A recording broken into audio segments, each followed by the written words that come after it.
Shalom, que Adonai te encha a tua vida de graça, de paz, de coisas boas, para que você possa a cada dia louvar e dar ações de graças a Ele.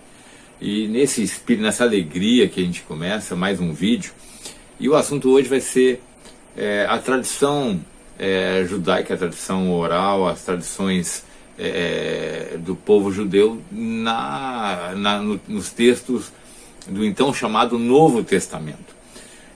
Eu quero começar explicando o porquê desse vídeo. Na minha época eu era cristão e fui pastor cristão. Na minha época de cristão, eu fui ensinado muito erroneamente que as tradições judaicas elas eram repletas de erros, de falhas e que não mereciam crédito. E eu, como um líder cristão na época, também acabava ensinando isso, né? Só que tinha um detalhe, eu nunca tinha lido essas tradições. E como judeu, eu sempre me sentia atraído para esse conhecimento. Então, no momento que eu rompi meu relacionamento com o cristianismo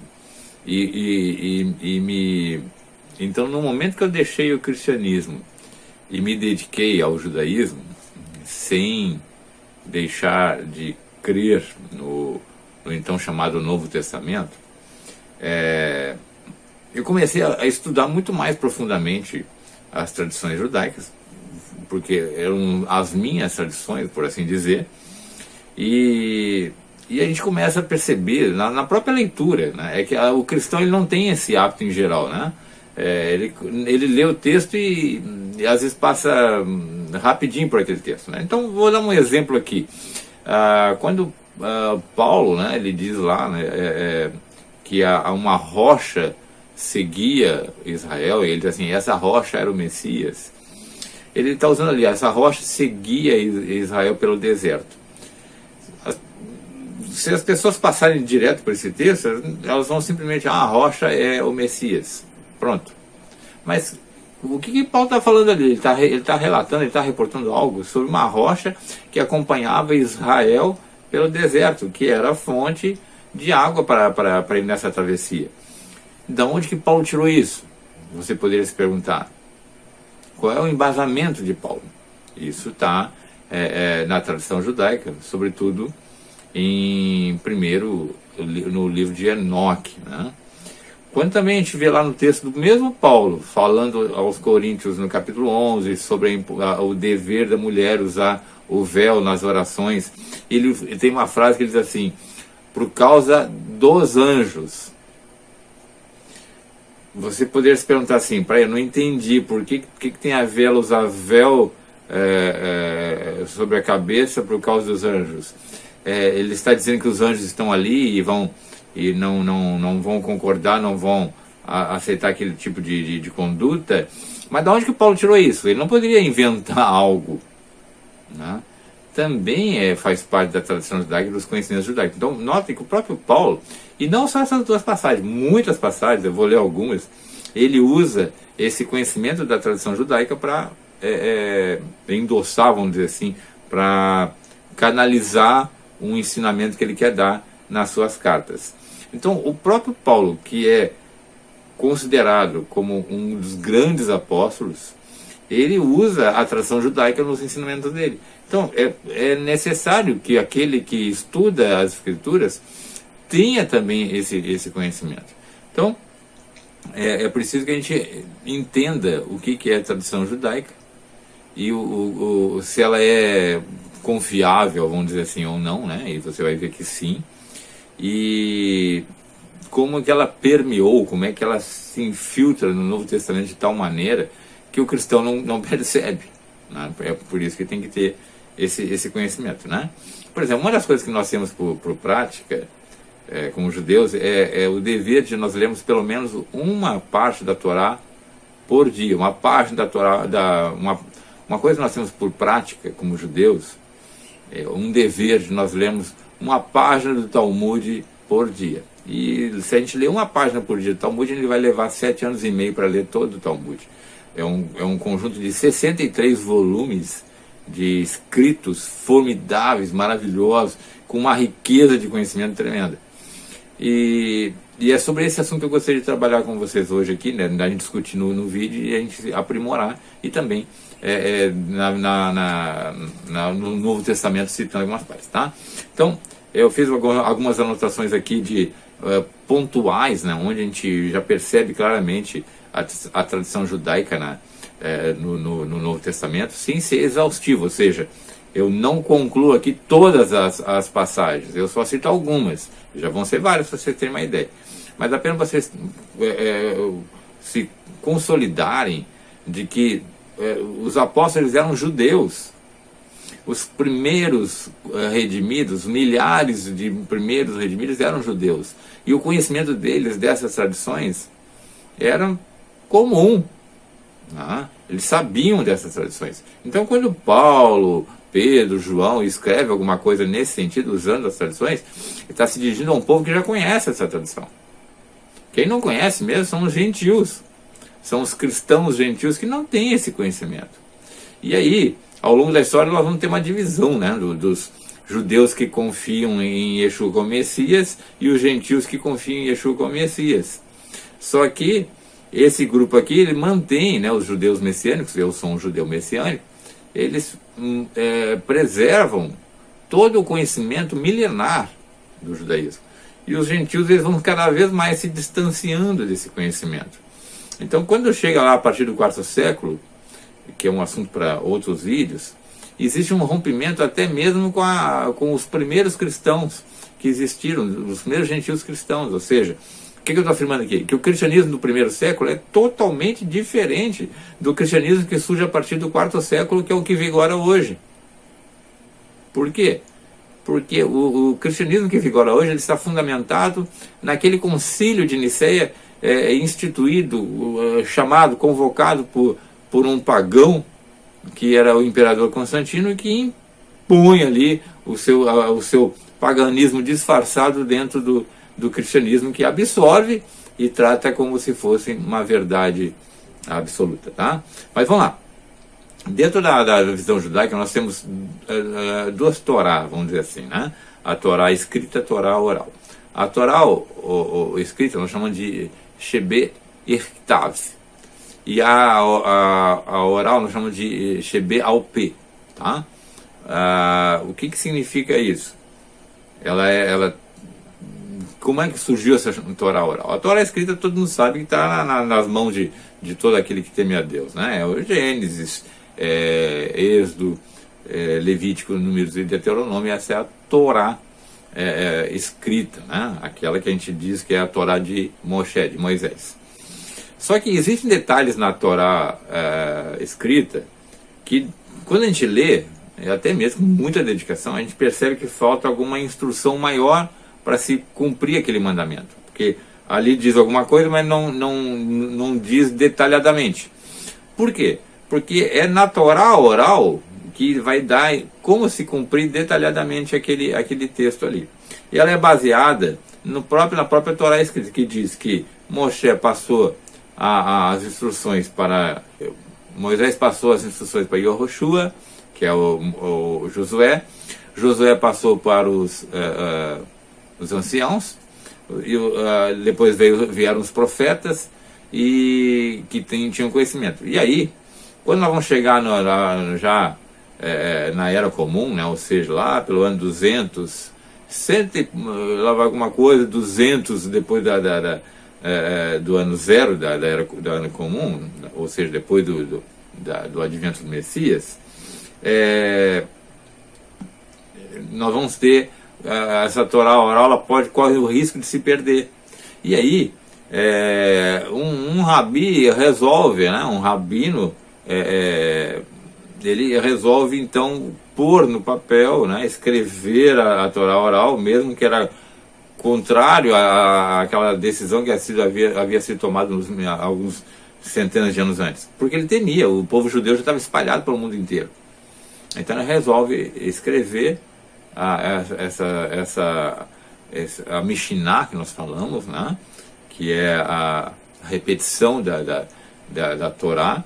E aí depois nós vamos ter nos anos subsequentes, dos anos 200 em diante, os grandes sábios de Israel, chamado Tanaim, entre eles, por exemplo, o Rabi Akiva, que estudou 24 anos numa yeshivá, né, 24 anos estudando dia e noite a Torá, ou seja, um homem de grande saber, e ele inicia então o processo de comentário da Mishnah, e aí outros sábios vão, ao longo dos anos, também vão fazendo comentário da Mishnah, ou seja, se posicionando em relação àquele texto escrito que pertencia então a Torá oral, e nós chamamos isso de Gemara.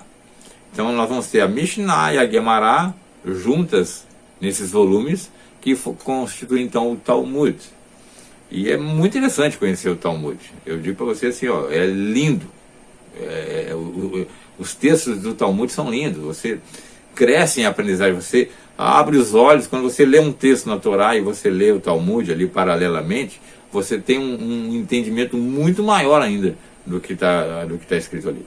E aí, muitas das tradições também estão escritas em outras literaturas, né? Dos essênios, esse livro de Enoque que eu falei, dos textos chamados Rabá, né? Bereshit Rabá, Shemot Rabá, que traz uma riqueza de exposições sobre aqueles textos que contam que constam na Torá escrita, né? Então, dessa forma, nós podemos ver aqui, por exemplo, vou pegar alguns textos para a gente ir olhando aqui, tá? Quando Herodes persegue Tiago, que está lá em Atos 12, tá? Pedro é preso, né? Depois ele é liberto da prisão, certo?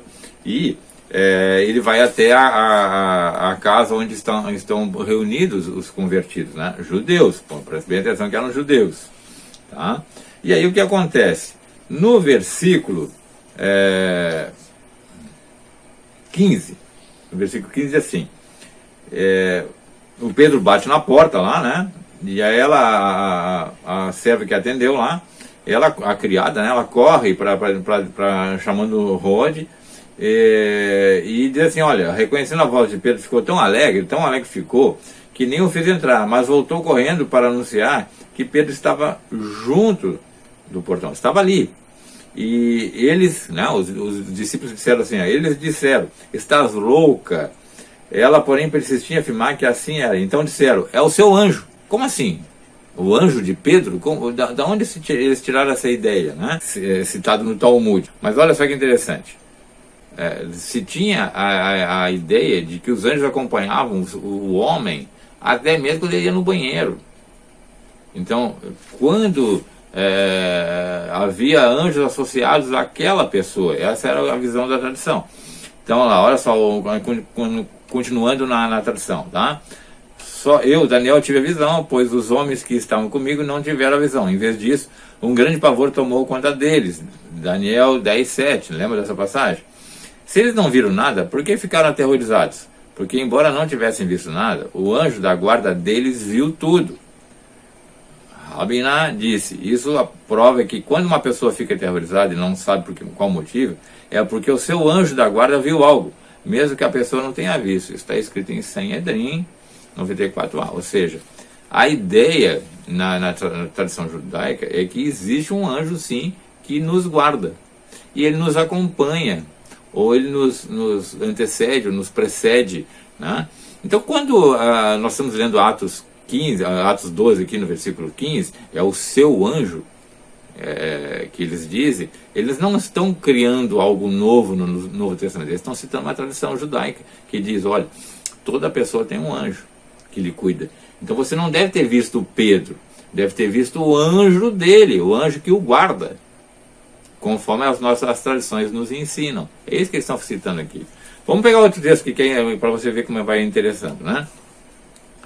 No Atos 5:34, deixa eu localizar aqui para nós podermos... Atos 5:34 diz o seguinte, mas levantando-se no Sinédrio, um fariseu chamado Gamaliel, mestre da Torá, acatado por todo o povo, mandou retirar os homens por um pouco. Ele está dando uma informação aqui de um rabino, né? Gamaliel. E aí nós vamos encontrar aqui, ó, na tradição judaica, em Sotá 9:15, Quando Rabban Gamaliel, o ancião, morreu, a glória da Torá chegou ao fim, e a pureza e a santidade relacionado chegaram ao fim. Está em Sotá 9.3. Ou seja, nós temos uma informação na tradição judaica sobre esse Gamaliel e a riqueza desse homem em termos de santidade, de separação, de dedicação a Deus é tamanho que o texto talmúdico fala que quando ele morreu é como se a glória de Deus tivesse se afastado realmente dali, né? Houve uma mudança. Ele era um dos anciãos. E Paulo, ele era discípulo desse ancião. Então veja que Gamaliel, ele é reconhecido na tradição judaica, no próprio Talmud, e o Paulo, ele era discípulo desse grande mestre, desse grande rabi, né? Vamos para outro texto aqui, Atos 2:42, também bastante conhecido, né? Muito usado sobre a comunhão.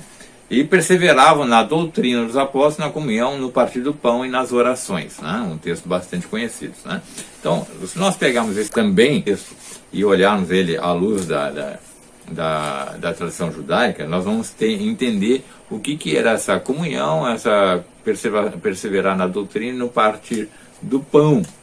Atos 2:42, nós temos lá em Avot, né, em 3:17, nós temos o seguinte: o rabino Elazar ben Azariah disse: se não houver refeição, não há Torá. E se não houver Torá, não há refeição. Isso porque vejo que tem uma ligação no capítulo de Atos, né? Perseveravam na doutrina, ou seja, no ensino, no estudo e no partir do pão. Por quê? Porque era já típico na tradição judaica que quando se fosse estudar a Torá, era preciso se alimentar. Por quê? Primeiro, você tinha aquele princípio de que você se alimentando, você prepara o teu corpo, então, para uma jornada de estudo profundo. E segundo, é que quando as pessoas se reuniam para estudar a Torá, elas se compartilhavam do pão, né? Elas comiam juntos ali, era um momento de comunhão, um momento de alimentação e do estudo consequente, então, da Torá. Então, ele diz aqui, não tem Torá sem o alimento, não tem alimento sem Torá, né? Ou seja, tamanha é a integração desse aspecto. Então, quando está sendo citado em Atos, que eles perseveravam unânimes na comunhão, né? Ou estavam juntos, na doutrina, ou seja, no estudo da Torá e no partir do pão, ele está fazendo alusão a algo tipicamente judaico que já era previsto na tradição. Tá? Vamos pegar outros textos aqui, vou tentar ver alguns para João 14:16, tem um muito interessante aqui, que fala sobre quando João diz que Yeshua vai, mas enviará outro consolador, né? E aí, para o judeu, isso foi facilmente compreensível, né? Naquele momento ali. Vejam, porque nós temos na tradição, lá também no Talmud, em Sanhedrin 98b, ou seja, que escreve a nossa tradição oral, né? Que registra a nossa tradição oral, consta o seguinte: qual é o nome do Messias? Alguns dizem, seu nome é Menahem, o filho de Ezequias, já que está escrito, porque Menahem, que significa confortador, que poderá aliviar minha alma, está longe de mim. Está em Lamentações 1:16 e em Sanhedrin 98b. Então vejam que já na tradição judaica já se conhecia a expressão consolador, confortador, que é usada aqui no texto em João. Ela é a mesma expressão Menahem no hebraico. E ela já era prevista, ou seja, quando Yeshua fala sobre a vinda do Confortador, ele não está trazendo algo novo. Ele está simplesmente confirmando aquilo que a tradição judaica já dizia que existiria. Haveria um Menahem. Só que na época eles confundiram, porque o nome do filho de Ezequias era Menahem. Né? Então eles acharam que poderia ser ele, então, o Messias. Só que o que o texto está apontando ali é sobre um futuro, né? Esse texto que eu acabei de citar aqui está apontando para um futuro. Ou seja, que quando na época do Messias seria enviado o Menahem, o Confortador. Então, para os judeus que estão recebendo aquela informação, isso está dentro do legado que eles têm já de histórico, né? Vamos acelerar aqui. Gálatas 6:2, né? Nós temos em Gálatas 6:2 a seguinte frase: o verdadeiro significado da Torá sustentado pelo Messias. Poderia dar para a ideia do leitor cristão, por exemplo, de que há duas Torás, né? A Torá dos judeus, que seria o Velho Testamento, e uma nova Torá do Messias. Só que a gente precisa entender que o próprio Messias, né, o próprio Yeshua, ele diz: eu não vim revogar, não vim abolir a Torá, eu vim completá-la. Ou seja, ele vem dar mais ainda material, consolidar mais ainda a Torá.